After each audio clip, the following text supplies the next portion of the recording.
Jeg kan også trøste med, at jeg klipper det helt i stykker, bare roligt, så det ikke kommer flere. Så det er fuldstændig sort, det jeg siger. Jamen, det lyder godt. Nej, vil du prøve at beskrive nogle af de følelser, du har, når du går på stadion? Ja, altså hvis det er sådan en god forårskamp, og solen den hænger lidt lavt, så er der altså ikke noget bedre end at gå den der lange tur ud af stadion. Vi er jo i den heldige situation, at vi rent faktisk har et stadion, der ligger i god afstand fra byen. Og det er værd at bevare, fordi det har altså virkelig sin charme, når du står for den ene ende af stadion og ved Sankt Lukas Kirken og kan se hele vejen ned til stadion.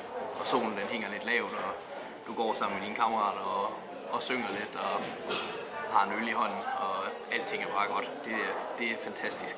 Det er en af de bedste følelser. Og hvis turen hjem den bliver så endnu bedre, hvis AGF de har vundet, det er klart. Hvad er de følelser, når man kommer ind på stadion og kigger ud over græstæppet? Det er en gang imellem. Det skal ikke være nogen hemmelighed. En gang imellem, der får jeg lidt gåsehud. Det gør jeg.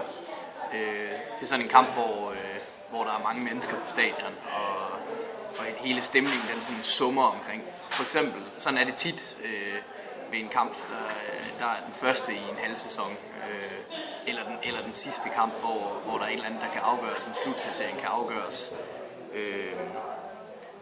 Der sidder det lidt i fingrene og kilder lidt i maven. Super.